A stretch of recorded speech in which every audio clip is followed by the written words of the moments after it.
Hello students, vector का ये हम लोग का 8th लेक्चर है। ये आखिरी टॉपिक हम लोग डिस्कस करने वाले हैं। 8th लेक्चर में हम लोग डिस्कस करेंगे क्रॉस प्रोडक्ट के कुछ प्रॉपर्टीज, यानी क्रॉस प्रोडक्ट पे कौन कौन से प्रॉपर्टीज या क्या लॉ लगाया जा सकता है वो डिस्कस करेंगे। Cross product of rectangular components of vectors, cross product की इन सारे प्रॉपर्टीज का इस्तेमाल करके हम लोग दो वेक्टर का कंपोनेंट अगर दिया हुआ है तो उनका क्रॉस प्रोडक्ट कैसे लेते हैं ये देखेंगे, और साथ में इस पे किस तरह का सवाल पूछा जाता है ऐसे कुछ एग्जांपल्स लेंगे। आइए पहले हम लोग समझते हैं क्रॉस प्रोडक्ट क्या है। क्रॉस प्रोडक्ट को हम लोग डिफाइन करते हैं, if A and B are two vectors and theta is angle between them. A और बी, यहाँ पे ए और बी कोई दो वेक्टर है और थीटा इन दोनों के बीच का एंगल है, then cross product is defined as the product of magnitude of two vectors and sine of angle between them। दो वेक्टर अगर दिया गया है तो उसका क्रॉस प्रोडक्ट डिफाइन करेंगे हम लोग, दोनों के मैग्नीट्यूड का प्रोडक्ट और दोनों के बीच के एंगल के साइन का प्रोडक्ट, ये तीनों टर्म का प्रोडक्ट क्रॉस प्रोडक्ट कहलाता है वेक्टर का। और इसको रिप्रेजेंट करना है, it is represented as A cross B. ये जो तीनों का प्रोडक्ट है उसको एक सिंबल से रिप्रेजेंट करेंगे जिसको हम लोग ए क्रॉस बी कहते हैं। It is a vector quantity, cross product जो होगा वो एक वेक्टर क्वांटिटी होगा perpendicular to both A and B, जो ए और बी दोनों के परपेंडिकुलर होगा, whose direction can be determined by right hand curl rule और स्क्रू रूल। इसको वेक्टर के डायरेक्शन को हम लोग राइट हैंड रूल से या स्क्रू रूल से पता करते हैं। It is also called vector product. Cross product का जो रिजल्ट है या जो क्रॉस प्रोडक्ट की का जो मैग्नीट्यूड लेते हैं उसके साथ साथ उसका डायरेक्शन भी लेना है, तो ये एक वेक्टर क्वांटिटी को रिप्रेजेंट करता है, इसीलिए क्रॉस प्रोडक्ट को हम लोग वेक्टर प्रोडक्ट भी कहते हैं। इसको मैथमेटिकली कैसे रिप्रेजेंट करेंगे, मैथमेटिकली दिखाने के लिए हम लोग दिखाते हैं A cross B is equals to A का मैग्नीट्यूड इंटू बी का magnitude into sine theta into unit vector N. या एन क्या है, एन है यूनिट वेक्टर। अब ये एन ही जो है वो ए क्रॉस बी के डायरेक्शन को बताएगा। कोई दो वेक्टर हम लोग लेते हैं ए और बी, अगर मान लेते हैं कोई दो वेक्टर ले लेते हैं हम लोग ए और बी, तो इन दोनों के ठीक परपेंडिकुलर ये जो यूनिट वेक्टर है बी से भी परपेंडिकुलर होगा और ए से भी परपेंडिकुलर होगा। तो एन क्या है, एक यूनिट वेक्टर है जो ए और बी के परपेंडिकुलर है, जो ए क्रॉस बी के डायरेक्शन को बताता है।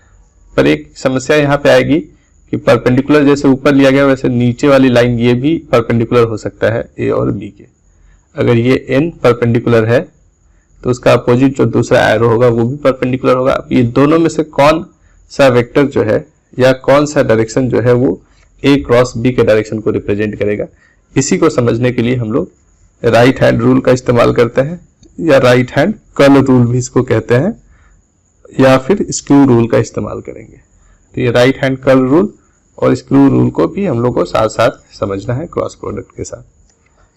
यहाँ पे हम लोग ए के मैग्नीट्यूड को मॉड ए से लिखते हैं, मॉड ऑफ वेक्टर ए, या फिर आप इसको सिंपली ए से लिख सकते हैं। तो इसको हम लोग इस तरह से भी लिखते हैं थोड़ा आसानी के लिए, A cross B is equal to A B sine theta into unit vector N.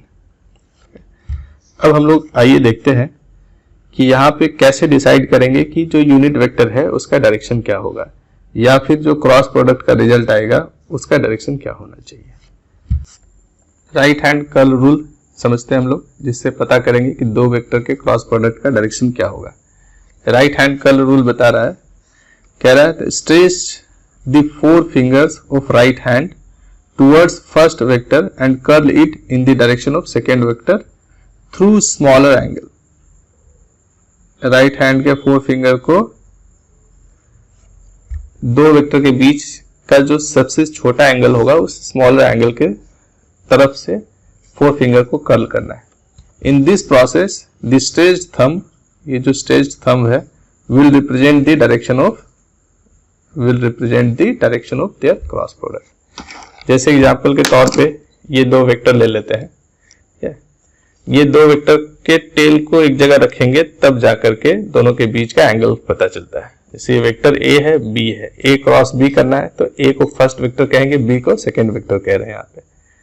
तो अब यहाँ पे आप देख सकते हैं कि ए और बी के बीच ये स्मॉलर एंगल है, इधर से भी एंगल बनेगा एक, पर ये बड़ा वाला एंगल है। तो जो छोटा एंगल होगा इसको ऐसे और कर लेते हैं, ये जो स्मॉलर एंगल है उसी के तरफ हाथ को कर्ल करना है। इसको ऐसे रखेंगे, ऐसे भी कर्ल किया जा सकता है, इधर से इधर घुमाया जाए, इधर रख लेंगे तो। और एक तरीका हो सकता है कि ए के तरफ रखें और ये छोटे वाले एंगल की तरफ इसको कर्ल करना है। तो ए से बी की तरफ कर्ल करते हैं 4 फिंगर्स को, तो थंब जो इंडिकेट कर रहा है वो ए क्रॉस बी का डायरेक्शन होगा। थंब किस डायरेक्शन में है, दोनों के ठीक परपेंडिकुलर इस तरफ होगा। दूसरा डायरेक्शन इस तरफ है, पर ये ए क्रॉस बी को नहीं रिप्रेजेंट कर रहा है, ये बी क्रॉस ए को रिप्रेजेंट करेगा। इधर से इधर जब 4 फिंगर को कर्ल करेंगे तब थंब नीचे होगा। तो ए क्रॉस बी का डायरेक्शन पूछा जाएगा तो ऊपर होगा, और बी क्रॉस ए पूछा जाएगा तो डायरेक्शन नीचे होगा। तो ए क्रॉस बी कह रहा है तो सीधे डायरेक्शन चेक करने के लिए हाथ को ए की तरफ रखिए, पहले वेक्टर की तरफ, और इसको कर्ल करना है दूसरे वेक्टर की तरफ। थंब जो डायरेक्शन इंडिकेट करता है वही ए क्रॉस बी का डायरेक्शन होगा। यहां ये देखिए एक एग्जांपल लिया गया है, ये यहां पे दिखाया गया है। यहां पे देखिए लिया गया 2 वेक्टर है, ये फर्स्ट वाला वेक्टर है, इसको हम लोग इधर मान लेते हैं, ये फर्स्ट वेक्टर है ए, और सेकेंड वेक्टर जो है बी वो इस डायरेक्शन में है बी। अब आप देख सकते हैं कि इनिशियली हाथ को ए के डायरेक्शन में स्ट्रेच करके रखा गया है, जो ए वेक्टर है उसके तरफ हाथ को स्ट्रेच करके रख रहे हैं, और उसको कर्ल करना है बी के तरफ। थंब जो इंडिकेट करेगा, ये जो थंब यहाँ पे इंडिकेट कर रहा है, ये ए क्रॉस बी के डायरेक्शन को रिप्रेजेंट करेगा, या फिर हम कह सकते हैं कि इसी डायरेक्शन में यूनिट वेक्टर एन होगा। तो इस तरह से हम लोग ए क्रॉस बी का डायरेक्शन पता करते हैं। हम लोग यहाँ पे एक हैंड का इस्तेमाल करेंगे। इस हैंड का ये फिंगर जो है वो दिखा रहा है कि पहले 4 फिंगर इधर था और इसको स्ट्रेच करके इस तरफ लाना है। ऐसे केस में थंब जिधर इशारा करेगा, जो डायरेक्शन इंडिकेट करेगा, वो ए क्रॉस बी का होगा। ठीक है, जैसे एग्जांपल के लिए एक यहाँ पे लेते हैं, ये कोई 2 वेक्टर है, इसको हम मान लेते हैं कि वेक्टर ए है, यहाँ वेक्टर बी है। हमको ए क्रॉस बी का डायरेक्शन पता करना है।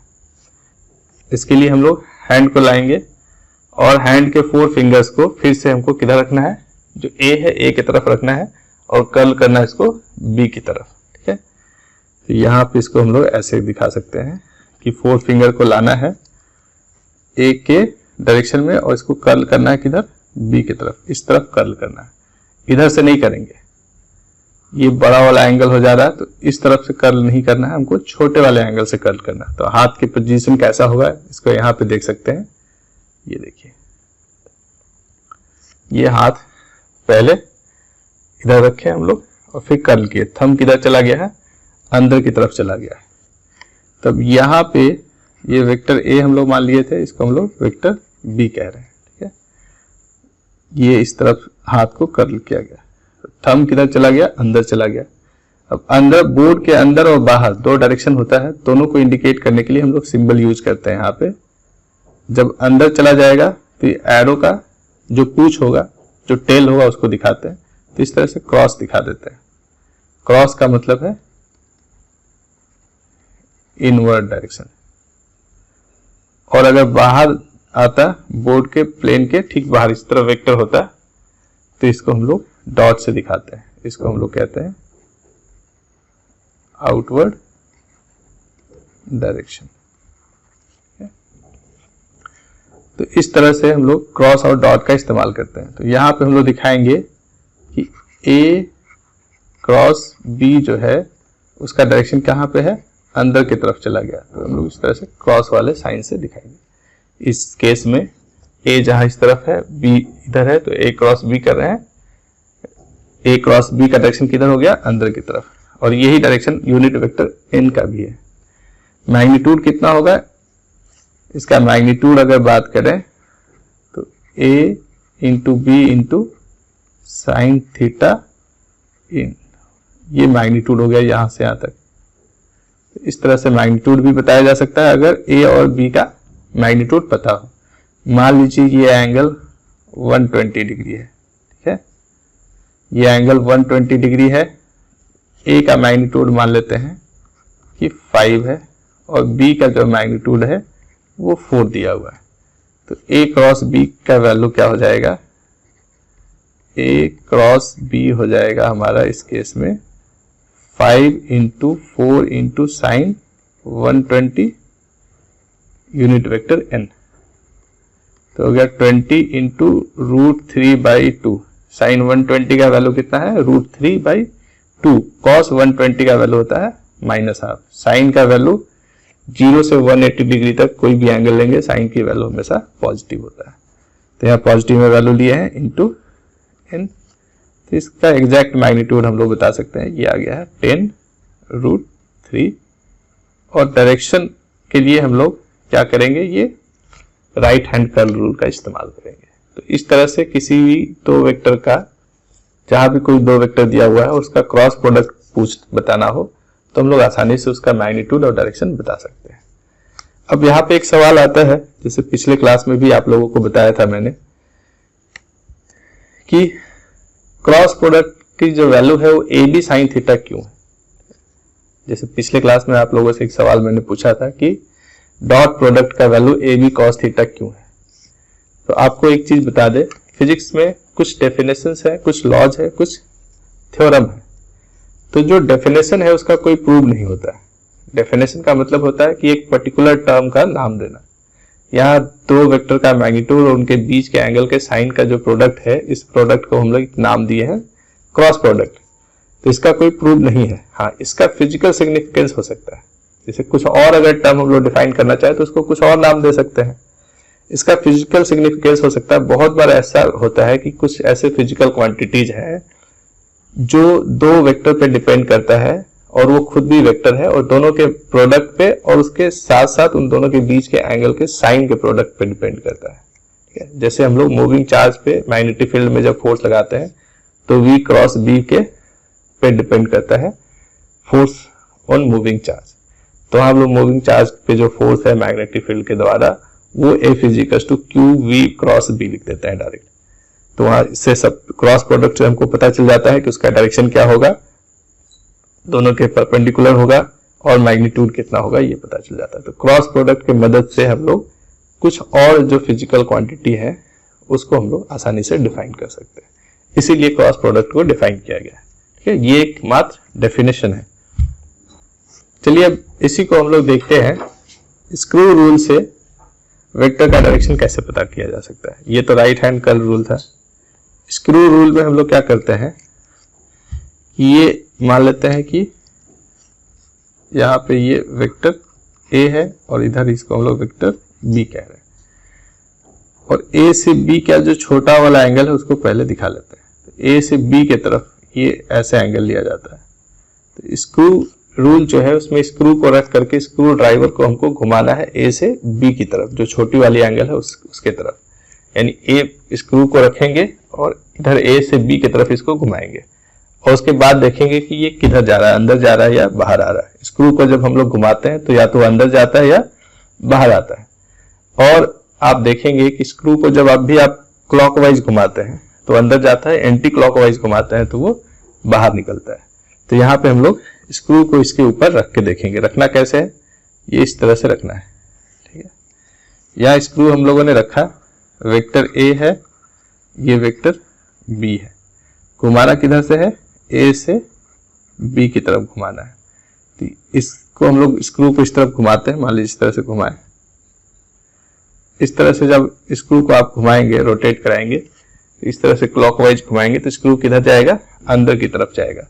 तो इससे आप अंदाजा लगा सकते हैं कि A क्रॉस B का जो डायरेक्शन है वो अंदर की तरफ होगा। और कुछ एग्जांपल हम लोग देख सकते हैं। यहां पे मान लीजिए कि ये वेक्टर A को इधर ले लिए हैं, वेक्टर B इस तरफ है।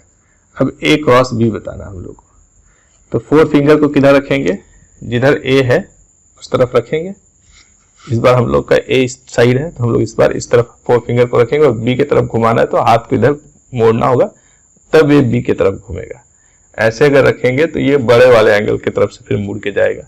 ये डिफिकल्ट है, हम लोग को छोटे वाले एंगल की तरफ से हाथ को घुमाना है। तो हम लोग क्या करेंगे, यहाँ पे ए से बी की तरफ हाथ को घुमाना है। पहले 4 फिंगर को इधर रखेंगे और फिर इस तरफ घुमाएंगे। थंब को देखना है कि इधर इशारा करता है। तो ये हाथ कैसे रखना है, इस हाथ को ऐसे रखेंगे, 4 फिंगर को इधर रखें और फिर घुमाएं बी की तरफ। थंब किधर आ रहा है, बाहर की तरफ आ रहा है। तो यहाँ अगर इसको हम ए मान लेते हैं, इसको बी मान लेते हैं, तो इन दोनों का जो क्रॉस प्रोडक्ट होगा वो बाहर की तरफ होगा। बाहर के डायरेक्शन को कैसे दिखाते हैं, डॉट से। तो ये वेक्टर जो बाहर की तरफ है उसको हम लोग ए क्रॉस बी कहेंगे। इसका मैग्नीट्यूड कितना होगा ए क्रॉस बी का, ये हम लोग पहले डिस्कस कर चुके हैं।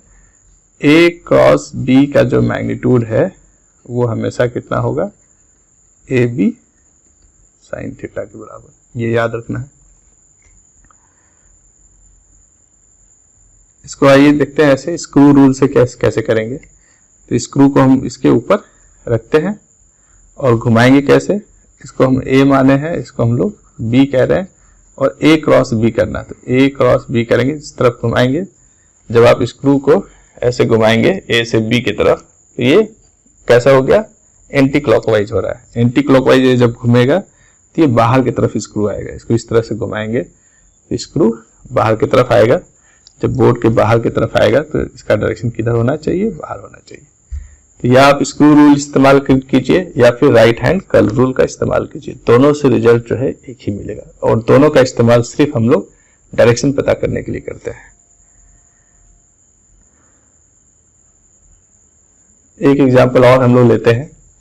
यहाँ पे हम लोगों ने क्या किया है, इस बार इसको हम लोग ले रहे हैं ए, किसको, ये क्रॉस वाले साइन को। क्रॉस वाले साइन का मतलब जो वेक्टर अंदर की तरफ है उसको हम लोग ए मान लिए हैं और ये है हमारा बी। इस बार केस कैसा है,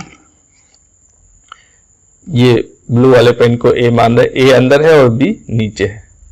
तो ए क्रॉस बी किधर होगा, तो ये इधर हाथ को रख के इस तरफ घुमाना है, इस तरह से कर्ल करना है। इस पे यहाँ पे हम लोग एक हाथ ले आते हैं अपना, ये हाथ लाए, हाथ के ये जो उंगली इशारा कर रहा है इसको हमको हमें ये 4 फिंगर को इंडिकेट कर रहा है, तो इसको हमको किधर रखना है, इनिशियली ए की तरफ। इसको ए की तरफ जब आप रखेंगे और बी की तरफ 4 फिंगर को कर्ल करेंगे तो थंब किधर इशारा करेगा, ये जो डायरेक्शन होगा, ये जो डायरेक्शन होगा वो ए क्रॉस बी को बताएगा। इसमें ध्यान क्या रखना है कि बी और ये ए है, ठीक है। ये लाइन ऐसा ड्रॉ करना है जो बी के परपेंडिकुलर हो जाए, बी से 90 डिग्री बनाए। ए के परपेंडिकुलर हो ही जाएगा क्योंकि ए बोर्ड के परपेंडिकुलर है, तो दोनों के परपेंडिकुलर होना चाहिए ए क्रॉस बी, ये ध्यान रखना है। और राइट हैंड कर्ल रूल को फॉलो करना चाहिए। तो ये राइट हैंड कर्ल रूल को भी फॉलो कर रहा है। हम लोग ए की तरफ हाथ को अंदर रख रहे हैं, ठीक है, इस तरफ हाथ को अंदर रख रहे हैं और बी की तरफ घुमा रहे हैं। थंब जो इशारा कर रहा है वो ए क्रॉस बी के डायरेक्शन को बताएगा।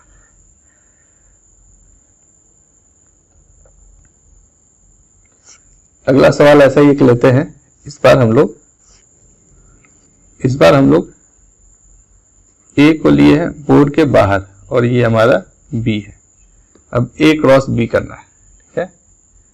बी हमारा इधर है और ए बोर्ड के बाहर है, तो ए की तरफ हाथ को रखते हुए बी की तरफ घुमाना है। थंब जिधर इशारा करेगा वो ए क्रॉस बी के डायरेक्शन को बताएगा। तो आप इसमें हम लोग फिर से हाथ का इस्तेमाल कर रहे हैं। ये 4 फिंगर जो है या जो इंडिकेटिंग फिंगर है उसको ए की तरफ रखना है बाहर की तरफ और बी की तरफ हाथ को मोड़ना है।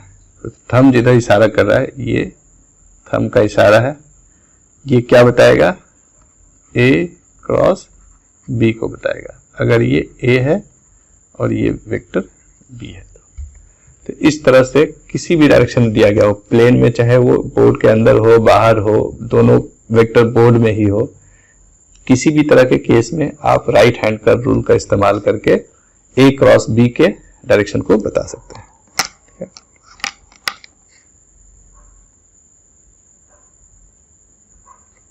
एक एग्जांपल और लेते हैं। यहाँ पे दो वेक्टर दिया हुआ है, वेक्टर ए है मान लेते हैं और ये वेक्टर बी है, ठीक है। दोनों का मैग्नीट्यूड हम लोग ऐसे मान लेते हैं, ये 3 है और बी का जो मैग्नीट्यूड है वो 4 है मान लेते हैं, और दोनों के बीच का एंगल 90 डिग्री है। तो ए ऊपर है और बी बोर्ड के प्लेन में, तो ऊपर हाथ रख के बी के तरफ फिंगर को कर्ल करना है, थंब किधर इशारा करेगा, अंदर की तरफ। तो हम लोग यहाँ पे डायरेक्शन दिखाएंगे, ये अंदर की तरफ होगा, ए क्रॉस बी, या यूनिट वेक्टर एन भी कह सकते हैं किसी डायरेक्शन में। अब ए क्रॉस बी का मैग्नीट्यूड पूछा जाए, ए क्रॉस बी का मैग्नीट्यूड क्या होगा, ए क्रॉस बी का मैग्नीट्यूड होता है ए बी साइन थीटा, और यहाँ ए की वैल्यू लेना है 3, बी लेना है 4 इंटू साइन 90। साइन 90 का वैल्यू हम लोग जानते हैं, साइन 90 का वैल्यू होगा 1, सही। तो ये 3 इंटू 4 इंटू 1 कितना हो गया 12। दो वेक्टर जब 90 डिग्री पे है तब उसका क्रॉस प्रोडक्ट दोनों वेक्टर के प्रोडक्ट के बराबर होगा। और हम लोग कह सकते हैं कि यही एक केस है जब दोनों का क्रॉस प्रोडक्ट का मैग्नीट्यूड मैक्सिमम वैल्यू देता है। जब दोनों के बीच 90 डिग्री का एंगल होगा तो उसका वैल्यू मैक्सिमम होगा। 90 के अलावा कोई और एंगल लेंगे तब धीरे धीरे जैसे जैसे एंगल कम होता जाता है साइन थीटा की वैल्यू कम होता जाएगा और क्रॉस प्रोडक्ट का वैल्यू भी कम होता जाएगा। एक केस हम लोग लेते हैं जहां दोनों वेक्टर पैरेलल हो। अगर ये वेक्टर ए और वेक्टर बी दोनों पैरेलल है तो दोनों के बीच का एंगल क्या हो जाएगा 0। जब 0 हो गया ए की तरफ हाथ को रखना है और बी भी उधर ही है तो कर्ल करने की नौबत ही नहीं आएगी। तो हाथ में थंब इधर रखिए या इधर रखिए, अंदर रखिए, दोनों में बात क्या है बराबर है। हाथ को ऐसे रखें ए की तरफ और बी भी इधर ही है तो घुमाना ही नहीं है, चाहे इसको ऐसे रखिए या ऐसे रखिए।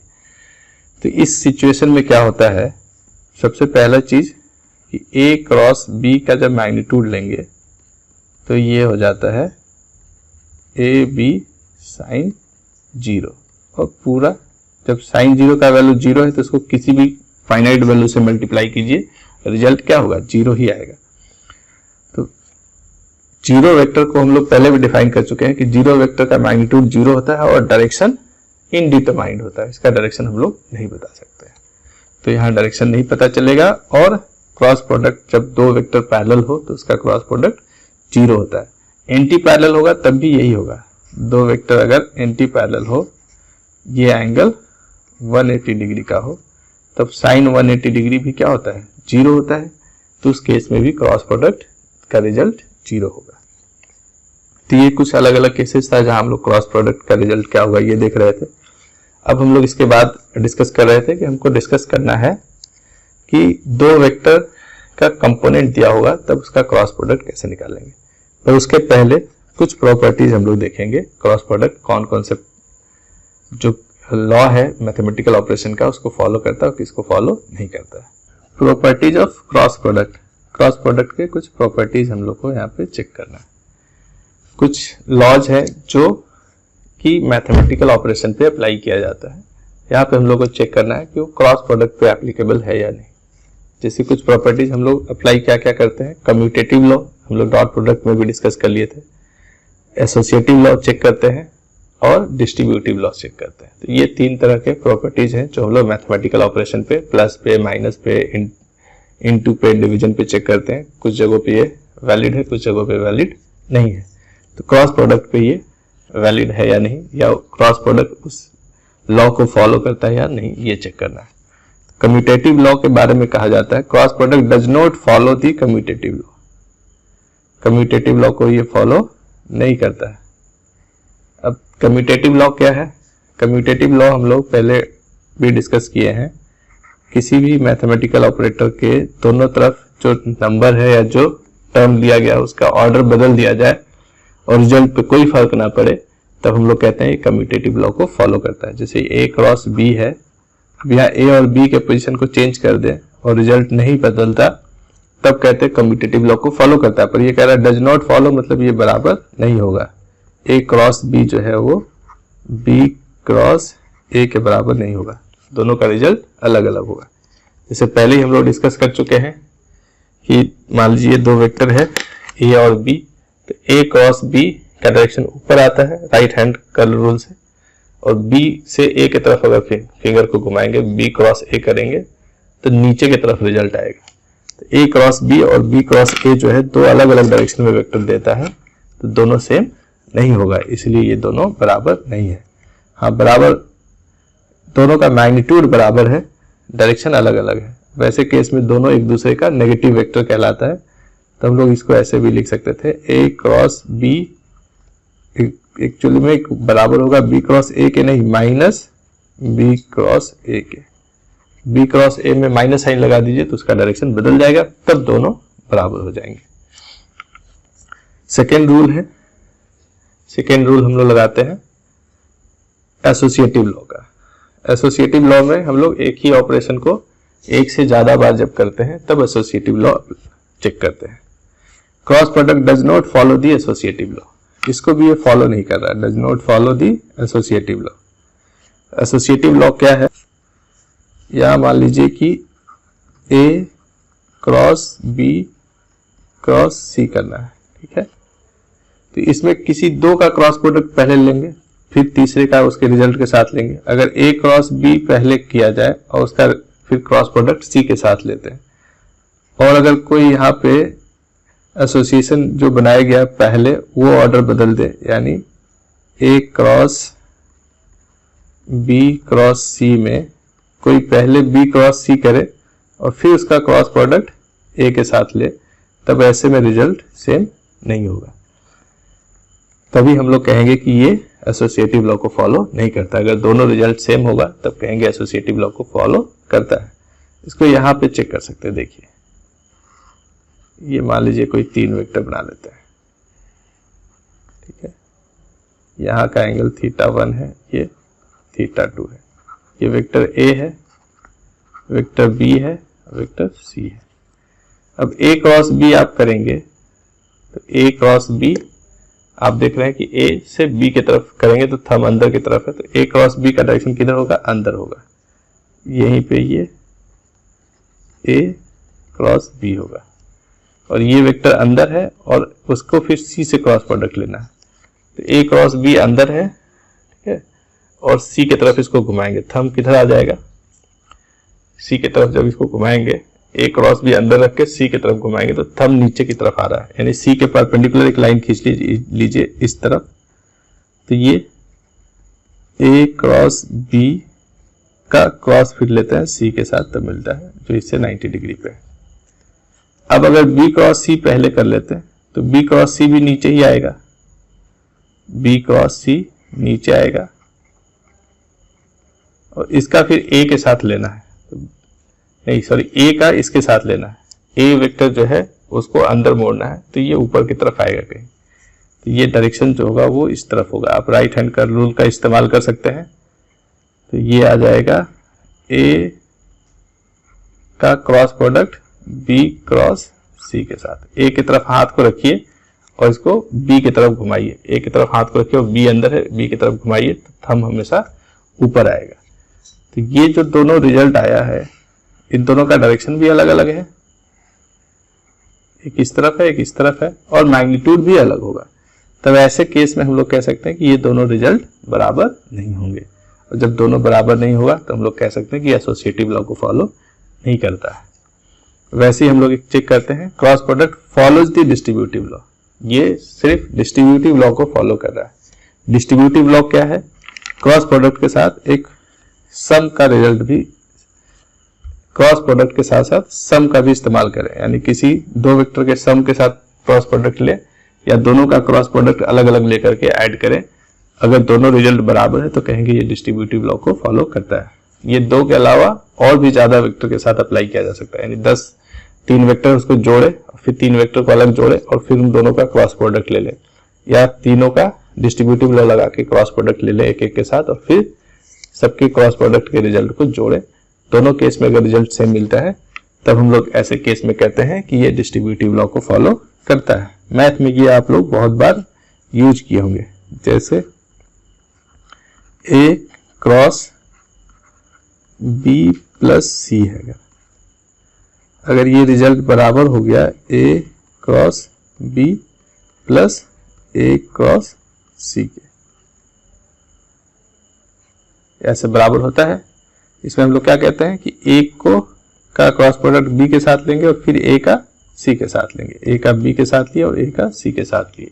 ये हम लोग नॉर्मल प्लस और माइनस के साथ जो मैथमेटिकल ऑपरेटर हैं उनके साथ ये लॉ अप्लाई करते हैं और रिजल्ट हम लोग को परफेक्ट मिलता है। तो अगर हम लोग कह रहे हैं कि क्रॉस प्रोडक्ट डिस्ट्रीब्यूटिव लॉ को फॉलो कर रहा है, मतलब यहां भी उस लॉ को अप्लाई करते हैं तो रिजल्ट हम लोग को सही मिलेगा, करेक्ट मिलेगा। तो आगे जहां कहीं भी जरूरत पड़ेगा हम लोग ये डिस्ट्रीब्यूटिव लॉ यूज कर सकते हैं, पर एसोसिएटिव लॉ और कम्यूटेटिव लॉ का इस्तेमाल क्रॉस प्रोडक्ट के साथ नहीं करना है। एक और टर्म समझना है, vector triple product. Vector triple product क्या है? यहाँ पे क्रॉस प्रोडक्ट और डॉट प्रोडक्ट दोनों एक साथ जब हम लोग करते हैं तीन वेक्टर के साथ, तो ये ट्रिपल प्रोडक्ट कहलाता है। इसमें एक इंटरेस्टिंग फैक्ट है, या आप कह सकते हैं कि एक बड़ा ही इंटरेस्टिंग रिजल्ट है जिसको हम यहाँ पे याद कर सकते हैं और ट्रिक के तौर पे इसको कहीं पे भी इस्तेमाल कर सकते हैं। जैसे ए क्रॉस बी डॉट सी है, ये दिया हुआ है, इसका जो रिजल्ट होगा ए क्रॉस बी से एक वेक्टर मिलेगा, इस वेक्टर का सी के साथ डॉट प्रोडक्ट लेंगे तो एक स्केलर क्वांटिटी मिलेगा।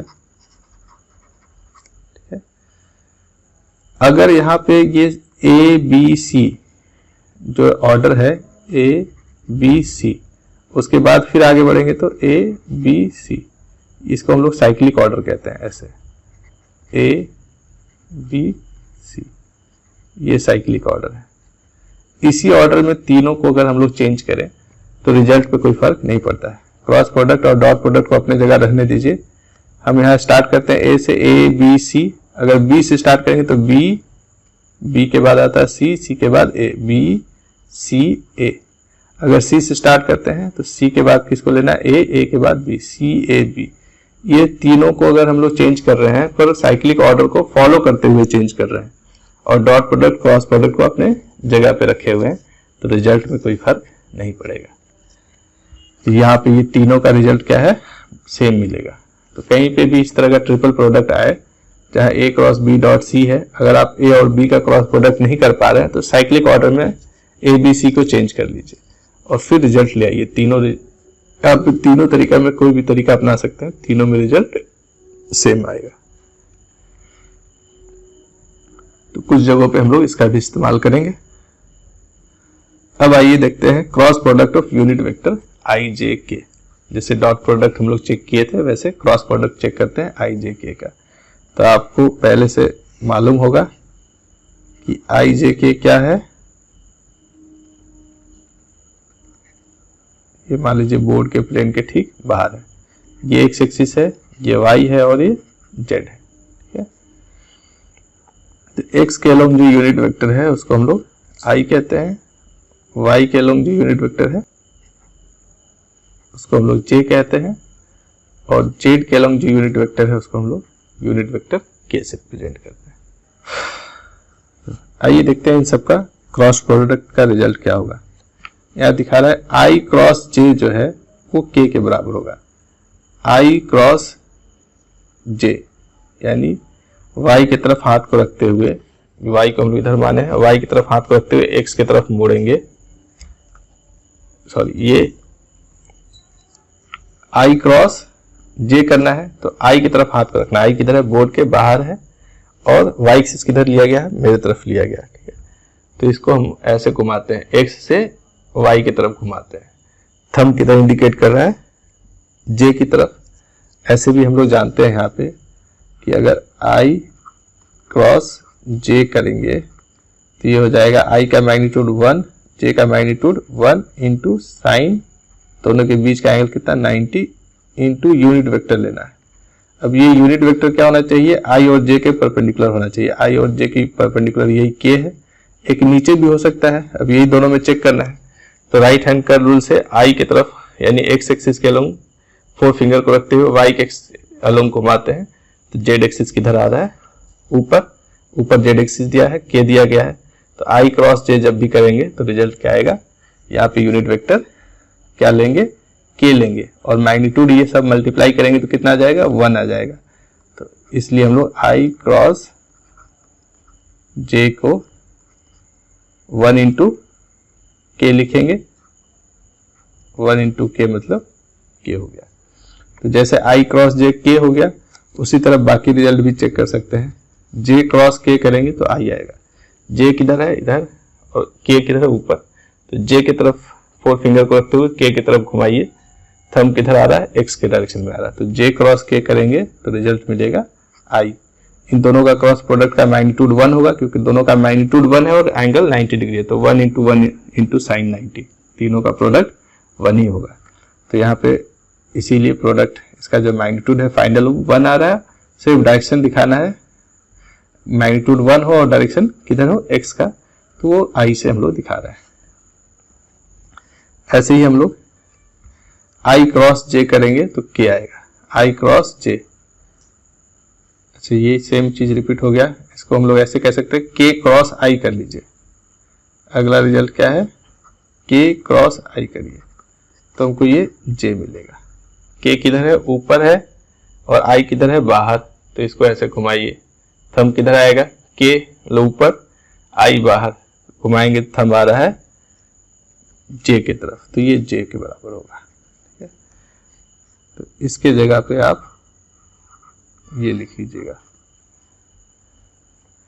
i क्रॉस k अगर करेंगे तब क्या होगा, i किधर है, बाहर है, और k i एक्स एक्सिस के लॉन्ग है और k ऊपर लिया गया है, तो i क्रॉस k करेंगे, थंब किधर आ रहा है उस तरफ, और j माना गया इधर, j के ठीक अपोजिट आ रहा है, तो यहाँ जो वैल्यू हो जाएगा वो माइनस j के बराबर होगा। उसी तरह आप चेक कर सकते हैं j क्रॉस i, j किधर है, इस तरफ, i बाहर है, थंब आ रहा है नीचे, जो z एक्सिस के ठीक अपोजिट है, तो माइनस k लिया गया है। वैसे ही आप k क्रॉस j करेंगे, k किधर है, ऊपर, j मेरे तरफ लिया गया है, तो ऊपर रख के हाथ को इधर घुमाएंगे, थंब किधर आ रहा है, अंदर, और i लिया गया बाहर, थंब आ रहा है अंदर, तो ये माइनस i के बराबर हुआ। यहाँ पे ये जो रिजल्ट है कब प्लस होगा कब माइनस होगा, इसको समझने के लिए हम लोग कुछ ट्रिक का इस्तेमाल कर सकते हैं। और साथ साथ यहाँ पे आप ये भी देख सकते हैं कि अगर कहीं i क्रॉस i करने के लिए आ जाए तो ये 0 हो जाएगा, क्योंकि दोनों के बीच का एंगल 0 है, साइन 0 का वैल्यू 0 होता है, i का मैग्नीट्यूड इंटू i का मैग्नीट्यूड, यानी 1 इंटू 1 इंटू साइन 0, साइन 0 क्या होगा, 0। उसी तरह अगर कहीं पे j क्रॉस j आए करने, ये भी 0 होगा, और k क्रॉस k करने आए तो ये भी रिजल्ट 0 होगा। अब हम लोग को याद क्या करना है, दोनों सेम होगा तो रिजल्ट 0, और अगर दोनों सेम नहीं है तो जो बचा है थर्ड वो होगा रिजल्ट, पर वो कभी प्लस हो रहा है कभी माइनस, ये कैसे याद करेंगे, इसका याद करने का एक बड़ा आसान तरीका है, साइक्लिक ऑर्डर में हम लोग इसको याद रखते हैं। इसको हम लोग ऐसे बनाइए i, ठीक है, बीच में बनाइए j, और यहाँ पे k। इस साइक्लिक ऑर्डर में चलेंगे क्रॉस प्रोडक्ट को लेकर के, तो रिजल्ट हमेशा पॉजिटिव मिलेगा, यानी i j करेंगे तो k मिलेगा, k i करेंगे तो j मिलेगा, j का k से करेंगे क्रॉस प्रोडक्ट तो पॉजिटिव में i मिलेगा। उल्टा चलेंगे i k कर देंगे, जैसे यहाँ पे k थे i k, i का k से इधर उल्टा करेंगे तो रिजल्ट माइनस में मिलेगा, माइनस j मिलेगा। तो ये साइक्लिक ऑर्डर से रिजल्ट को आप याद रख सकते हैं, कहाँ प्लस होगा कहाँ माइनस होगा। और इसमें एक बहुत इंपॉर्टेंट बात ध्यान रखना है, जो X Y Z coordinate axis बनता है वो इसी क्रॉस प्रोडक्ट का जो साइक्लिक ऑर्डर का रूल है उसी को ध्यान में रखते हुए हम लोग करते हैं। जैसे यही वाला केस ले लीजिए, अगर हम लोग इसको x नहीं माने होते, ठीक है, इसको x हम लोग नहीं मानते, यहाँ पे ऐसे कोई एक्सिस ड्रॉ कर लिए, ठीक है,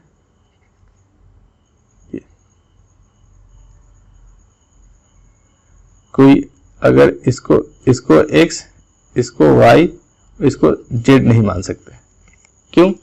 क्योंकि x क्रॉस y को बाहर माने तो z किधर आ रहा है, नीचे, यानी k नीचे आ रहा है, तो ये जो कन्वेंशन है वो गलत हो जाएगा। तो आपको हमेशा ध्यान क्या रखना है कि x और y लिए हैं तो x क्रॉस y करने पे जो डायरेक्शन होगा, यानी i क्रॉस j करने पे डायरेक्शन हमेशा z की तरफ हो, पॉजिटिव z की तरफ हो। तो अगर x इधर लिए हैं, x को इधर ले रहे हैं और y को इधर, तो पॉजिटिव z जो है वो नीचे हो जाएगा, ये जेड होगा और ये माइनस जेड होगा, तब कोऑर्डिनेट सिस्टम सही है। तो वही इसीलिए हम लोग ध्यान रखते हैं कि हम लोग अगर इसको x ले रहे हैं तो ऊपर y लेना होगा और ये z लेना होगा। फिर तो x किसी एक्सिस को x मान लिए तो y और z को हम लोग अपने मन से नहीं ले सकते हैं, उसको हम लोग साइक्लिक रूल से चेक करते हैं कि x क्रॉस y, जैसे अभी वाले केस में x क्रॉस y करेंगे तो थंब बाहर आ रहा है तो बाहर वाले एक्सिस को हम लोग z एक्सिस ले लिए। तो ये ध्यान रखते हुए एक्स वाई जेड एक्सिस का सिलेक्शन करते हैं हम लोग। कोऑर्डिनेट सिस्टम में भी इस चीज का ध्यान रखा जाता है। नेक्स्ट हम लोग देखते हैं cross product of rectangular components of two vectors. Rectangular components किसको कह रहे हैं? जो एक्स वाई जेड एक्सिस के लंब कंपोनेंट्स है उसी को हम लोग रेक्टेंगुलर कंपोनेंट कह रहे हैं। दो वेक्टर दिया हुआ है, मान लीजिए एक वेक्टर है ए जिसका एक्स वाई जेड कंपोनेंट क्या है? x1 y1 और z1। उसी तरह दूसरा वेक्टर हम लोग मान ले रहे हैं, इसका भी जो कंपोनेंट है उसकी वैल्यू हम लोग x2 y2 z2 मान ले रहे हैं इन जनरल। इसमें कोई और वैल्यू रहेगा x1 y2 x1 y1 z1 और x2 y2 z2 के लिए अगर हम लोग रिजल्ट पता कर ले तो उसका एप्लीकेशन हम लोग कहीं पे भी कर सकते हैं। अब देखिए a क्रॉस b अगर हमको करना हो a क्रॉस b, तो a की जगह पे ये a की वैल्यू पुट कर देंगे, ये पूरा वैल्यू, और b की जगह पे हम लोग b की वैल्यू ला करके पुट कर देंगे। अब ये क्रॉस प्रोडक्ट से पहले ये यहाँ वेक्टर का सम दिया गया है, तो डिस्ट्रीब्यूटिव लॉ हम लोग यहाँ पे आसानी से अप्लाई कर सकते हैं। इसके पहले देखे हैं कि क्रॉस प्रोडक्ट जो है वो डिस्ट्रीब्यूटिव लॉ को फॉलो करता है। तो यहाँ अब आप देखिए x1 को का क्रॉस प्रोडक्ट करना है किसके साथ? x2 y2j और z2k के साथ।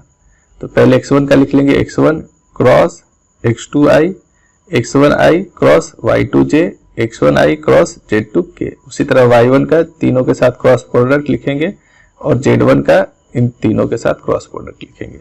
रिजल्ट कुछ हम लोग को इस तरह से मिलेगा। x1 का क्रॉस प्रोडक्ट मिल रहा है x2 के साथ, ये x1 का x2 के साथ, x1 का y2 के साथ, x1 का y2 के साथ, x1 का z2 के साथ, x1 और z2 का मिल गया। उसी तरह y1 का क्रॉस प्रोडक्ट लेंगे, y1 का x2 के साथ, x2i, y1j का y2j के साथ, y1j का z2k के साथ, ये लिए। फिर z1 का तीनों के साथ ले लिए, z1k cross x2i, z1k cross y2j plus z1k cross z2k। अब यहाँ पे देखिए ये दोनों का डायरेक्शन सेम है, दोनों के बीच का एंगल क्या होगा? 0 डिग्री। तो दोनों के बीच का एंगल 0 डिग्री है, तो दोनों का क्रॉस प्रोडक्ट क्या हो जाएगा? 0।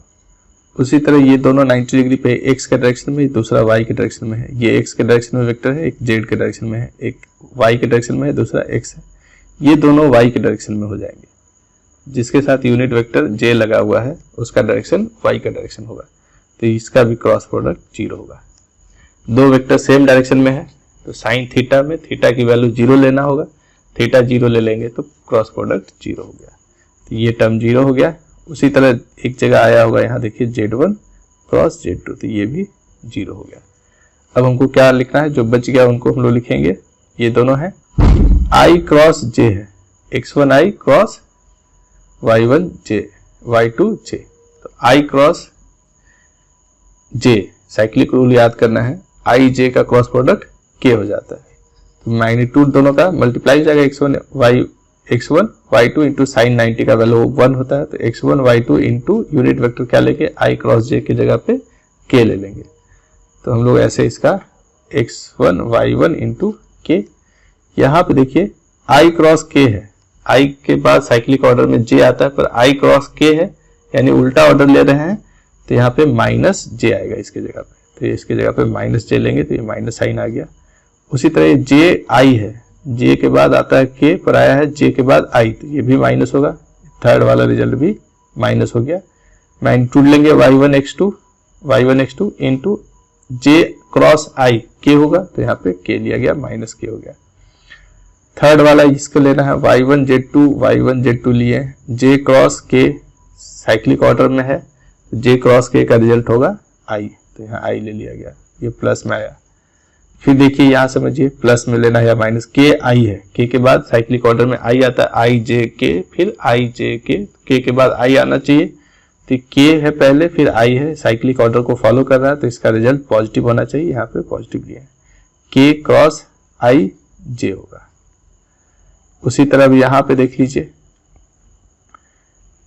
के क्रॉस जे है, के के बाद होना था आई जे के बाद के होता, के बाद जे अगर लिख रहे हैं तब ये उल्टा हो गया, जब उल्टा हो तो रिजल्ट नेगेटिव हुआ, तो नेगेटिव लिख लिया। अब क्या करेंगे, यहाँ पे 3 तरह का वेक्टर है, कुछ वेक्टर्स है जो x के डायरेक्शन में होगा, कुछ y के डायरेक्शन में, कुछ z के डायरेक्शन में, तो जो सेम डायरेक्शन में उसको पहले जोड़ते हैं, यानी i वाले को एक साथ कर ले, पहले तो ये i वाला है और एक i के डायरेक्शन में ये है, इन दोनों का सम एक साथ, y वाले ये है y के डायरेक्शन में और यहाँ पे ये है y के डायरेक्शन में, ठीक है, और k के डायरेक्शन में कौन है, इसको हम लोग ऐसे बॉक्स में लिख दे रहे हैं, ये दोनों k के डायरेक्शन में, तो x वाले को एक साथ, इसमें आप देखेंगे एक आगे है एक पीछे है, तो इसमें से इसको माइनस कर देंगे, इसके मैग्नीट्यूड में से, और डायरेक्शन होगा i का, तो यहाँ पे लिखेंगे जो प्लस वाला उसको पहले लिख लिया, y1 z2 minus z1 y2 into I plus j वाला कौन कौन सा था, ये स्क्वायर बॉक्स में, ये पॉजिटिव वाला टर्म पहले z1 x2 minus x1 z2 j plus x k वाला इस वाले बॉक्स में लिखे हैं, k में x1 y2 minus y1 x2 into k, तो ये हमारा फाइनल रिजल्ट आया। अब जरा ध्यान से इसको देखेंगे तो इसको याद करना भी बहुत आसान है, थोड़ा कॉम्प्लेक्स जरूर लग रहा है पर ये रिजल्ट याद करना बहुत आसान है। ये भी किसी ना किसी साइक्लिक ऑर्डर को फॉलो कर रहा है। इसको ऐसे देखिए, याद करते हैं हम लोग, ये जिसमें आई लगा हुआ उसमें एक्स नहीं है, जिसमें जे लगा हुआ यूनिट वेक्टर उसमें वाई नहीं होगा, और जहां के लगा उसमें जेड नहीं है। यहाँ पे आप देख रहे हैं कि एक्स नहीं आ रहा, तो एक्स के बाद कौन आएगा, एक्स को छोड़ के बचा वाई और जेड, तो y1 z2 minus z1 y2, order बदल दिए।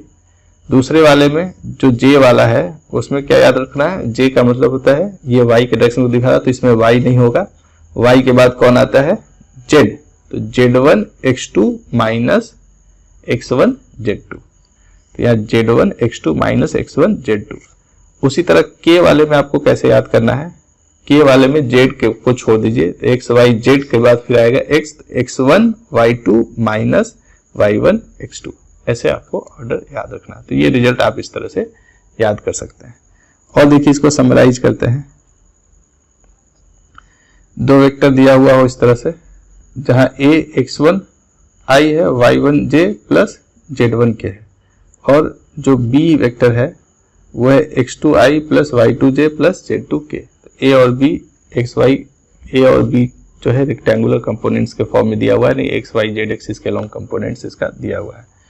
तो रिजल्ट जब लिखेंगे a क्रॉस b, तो a क्रॉस b क्या होगा, i के साथ क्या लगाना है, i वाले में x को छोड़ के y1 z2 minus z1 y2, उसी तरह प्लस करेंगे j के साथ लगेगा, j मतलब y छोड़ देना है, तो z1 x2 माइनस y छोड़ देना है, z1 x2 minus x1 z2, और इसी तरह k वाले के साथ याद रखना है। इस रिजल्ट में एक काम और कर सकते हैं, यहां से अगर हम लोग माइनस कॉमन ले लें तो ये, या यहाँ पे हम लोग माइनस से इसको मल्टीप्लाई कर दे तो ये प्लस हो जाएगा, ये माइनस हो जाएगा, ये ऑर्डर बदल जाएगा और यहाँ माइनस बाहर आ जाएगा। माइनस कॉमन लेंगे तो -1 कॉमन ले लीजिए, तो ये अगर यहाँ से माइनस बाहर ले लिए तो ये जो माइनस है वो प्लस और जो प्लस था वो माइनस हो गया। ये ऑर्डर हम लोग बदल के लिख सकते हैं।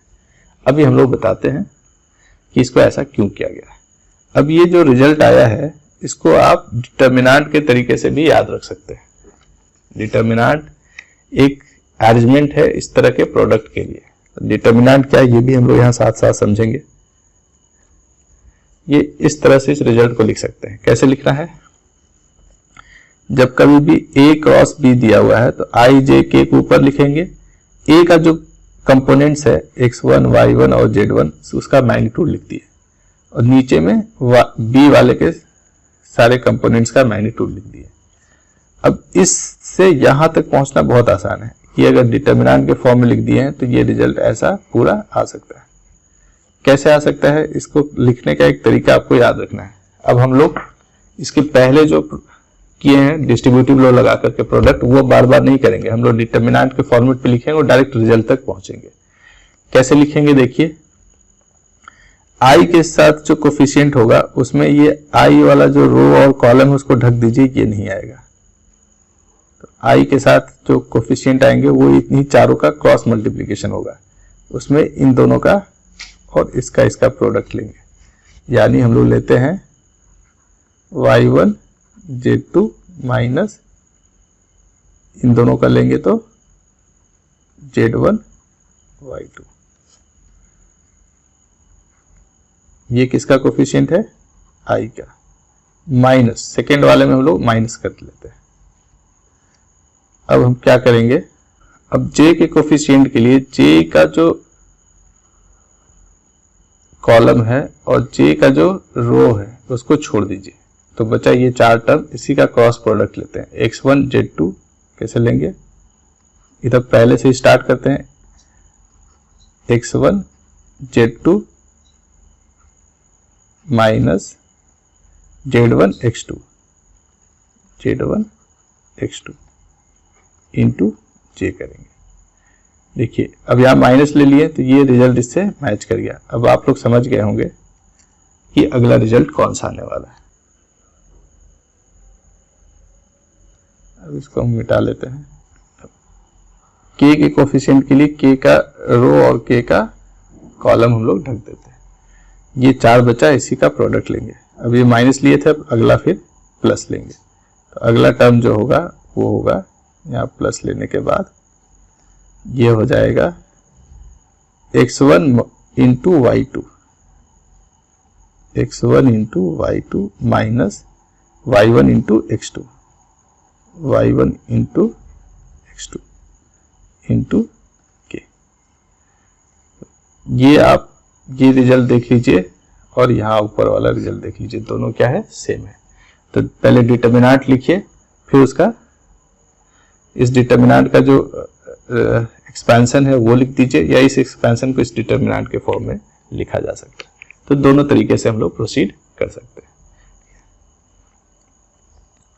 आइए आगे कुछ हम लोग एग्जांपल्स देखते हैं इसी सेम कॉन्सेप्ट पे। आइए इस एग्जांपल के थ्रू समझते हैं क्रॉस प्रोडक्ट कैसे करना है जब वेक्टर कंपोनेंट के फॉर्म में दिया हुआ। जैसे वेक्टर ए दिया हुआ 2i प्लस जे प्लस 2k, यहाँ x1 y1 और z1 नहीं लिया गया, यहाँ पे वैल्यू रख लिया गया है, ठीक है। b का वैल्यू दिया हुआ i plus 3j plus k। a cross b हम लोग को पता करना है। a क्रॉस b के लिए हम लोग क्या करेंगे, यहाँ पे a क्रॉस b को डिटर्मिनेंट के फॉर्म में पहले लिखेंगे। ऊपर लिखना है i j और k, ये सब एलिमेंट्स ऑफ डिटर्मिनेंट्स कहलाते हैं। एक रो लिख लिए, दूसरा रो क्या होगा, इसका जो वैल्यू है वो रखेंगे, यानी 2 है, यहाँ कोफिशिएंट कितना है 1 और यहाँ पे ये 2 है।